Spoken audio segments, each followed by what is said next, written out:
Conversamos a partir de agora, aqui em conjuntura, pela TV Mar, canal 25 da NET, com o advogado Juliano Pessoa. Juliano, bem-vindo aqui mais uma vez à nossa conjuntura, dessa vez não para falar de fotografia, né, mas falar de direito. Juliano, você passou a se dedicar a uma especialidade um pouco, digamos assim, diferente no direito, que é o direito médico. Por que essa opção? Bom, na realidade, isso tem a ver com o meu histórico profissional, né? Antes de ser advogado, eu atuei durante 17 anos em multinacional ligada à indústria farmacêutica. Então, eu trabalhei em laboratórios farmacêuticos e isso me aproximou muito do dia a dia, do cotidiano, né? Das pessoas que militam ali na área da saúde, principalmente do profissional médico, que era o meu cliente direto. Então, naturalmente, quando eu migrei para a seara jurídica, eu terminei, naturalmente, tendo alguns contatos com esse tipo de cliente. E aí foi um caminhar natural, eu diria, para essa seara, né? E, de fato, como você falou, é uma área que vem se desenvolvendo agora, né? Com essa coisa de 2, 3 anos para cá, a gente começou a perceber uma demanda crescente de ações, de demandas judiciais contra profissionais, contra instituições de saúde, etc. Então, isso voltou um pouquinho os holofotes mais para esse tipo de especialidade. Mas, de fato, ainda há muito pouco profissional atuando na área.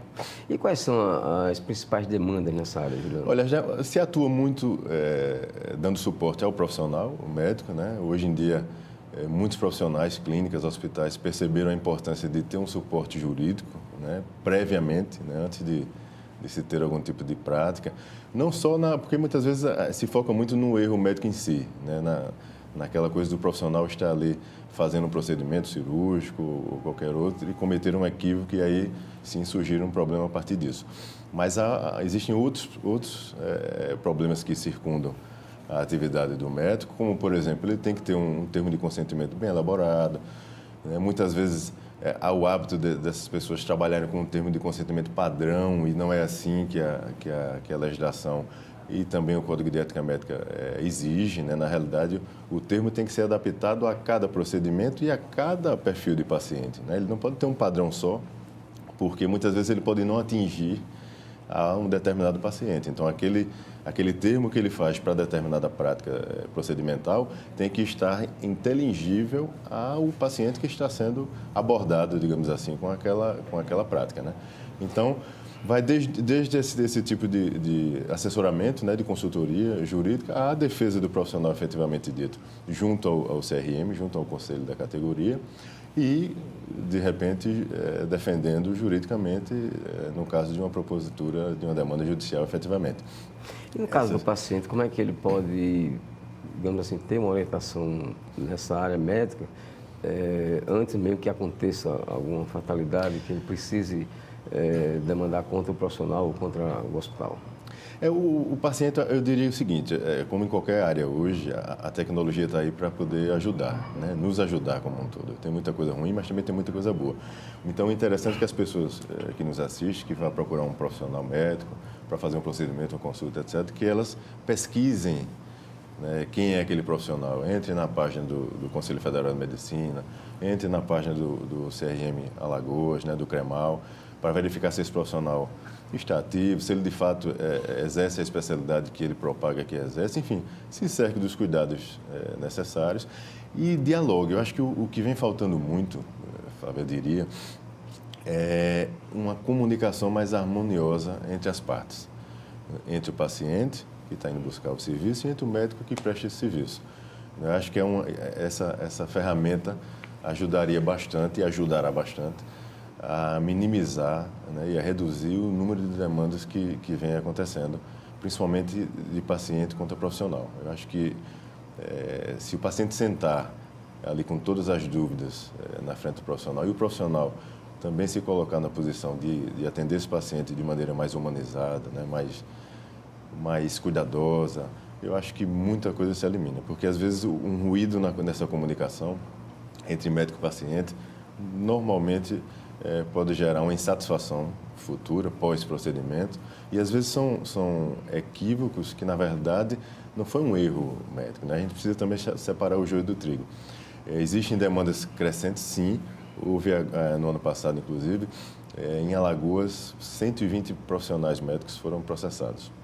segundo dados da Sociedade Brasileira de Direito Médico. Então, ou seja, é um número considerável, né? Isso só em Alagoas.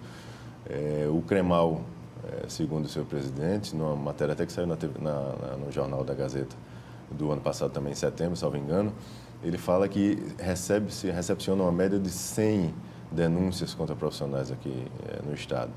Então, é um número considerável. Porém, tem um detalhe interessante. Desse percentual, 20% se transformam em processos, né, dentro da instituição. Então, veja que há um número ainda grande, considerável, né, que a gente não pode deixar de visualizar, de questionamentos, de reclamações, de insatisfações que, na realidade, não se fundamentam, né, não tem substância para poder se transformar num processo e numa demanda judicial, de repente. Uma questão que não é muito comum aqui no Brasil, mas é polêmica no mundo inteiro, né? E eu lhe pergunto sobre o ponto de vista médico, como é que você avalia a eutanásia?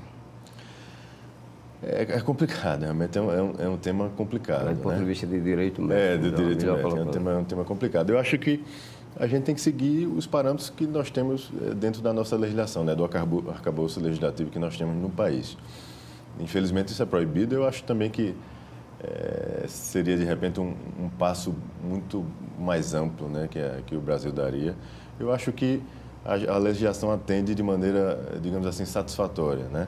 Apesar de não ser permitida a eutanásia, mas existem outras ferramentas que o paciente dispõe, apesar de muitas vezes não chegar ao conhecimento dele, como, por exemplo, ele poder dizer até que ponto ele quer ser tratado, né?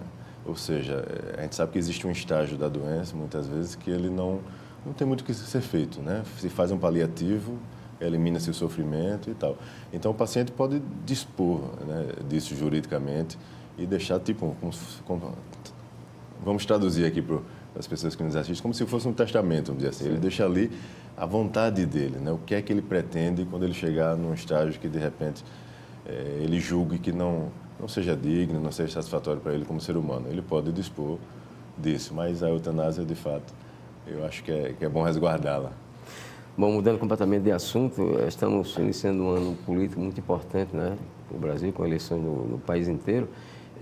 E na última eleição de vereador, você concorreu aqui em Maceió. Eu lhe pergunto, aproveitando a oportunidade, você pretende ser candidato ainda este ano? Não. Esse ano não. Na realidade, assim, eu nunca tive vínculo político-partidário, né? Eu sempre me dediquei nas profissões que exerci e que exerço à política de classe. Sempre fui atuante na indústria farmacêutica, por exemplo, que eu citei, eu representava a categoria. Hoje, dentro da estrutura da advocacia, milito, né? Participo das questões ligadas à política de classe e assim pretendo permanecer. Eu acho que é uma prática que todo cidadão deve ter consigo. Resolvi participar da política partidária recentemente, né? Me filiei em 2015, nunca fui filiado a qualquer partido. Me filiei em 2015 e concorri às eleições de 2016. Eu diria que imbuído de um sentimento novo que eu acho que começa a surgir no país e no Estado também. Eu acho que assim deve permanecer, né? Surgiram novos nomes, né? Pessoas de um perfil diferente. Eu, particularmente, tenho uma aproximação com o deputado Rodrigo Cunha, que eu acho que faz um trabalho excelente, né? Um trabalho íntegro, transparente, muito próximo da população, do eleitor final, né? Eu acho que é assim que todo mundo deveria proceder. Então, imbuído desse sentimento, motivado por esse tipo de personagem, né? Como ele, como outros que tem no Brasil afora, eu resolvi participar, né? No intuito de contribuir como cidadão, como advogado, como administrador de empresas que sou também, enfim, dar a minha parcela, porque eu acho que muitas vezes a gente fica só no campo da crítica e fica falando mal, fica trazendo a parte negativa da política, mas eu acho que não há saída para determinados problemas se não passando pelo campo político, né? Até porque a gente vive numa democracia. Então, é o que eu diria até para os jovens que nos assistem, né? Eu já estou chegando nos 40 anos, mas a turma de 18, 20 anos, eu acho que ela já tem uma visão um pouco mais aguçada, né, voltada para as questões políticas, e acho que assim tem que permanecer, e diria que eles devem, inclusive, participar ativamente. Eu acho que a gente consegue mudar o cenário político a partir do momento que a população esteja mais próxima, fiscalizando, monitorando, cobrando o cidadão que ela ali confiou o voto, né? O que a gente enxerga muitas vezes, infelizmente, na nossa sociedade e aqui no nosso estado em especial, é a pessoa votar num determinado candidato, 6 meses depois, se você questioná-la em quem foi que ela votou, ela sequer lembra. Então, ou seja, é difícil a gente crescer dessa forma, politicamente falando, né? Ok, muito obrigado aqui ao advogado Juliano Pessoa pela sua participação nessa edição de Conjuntura e muito obrigado a você também, telespectador, por nos acompanhar.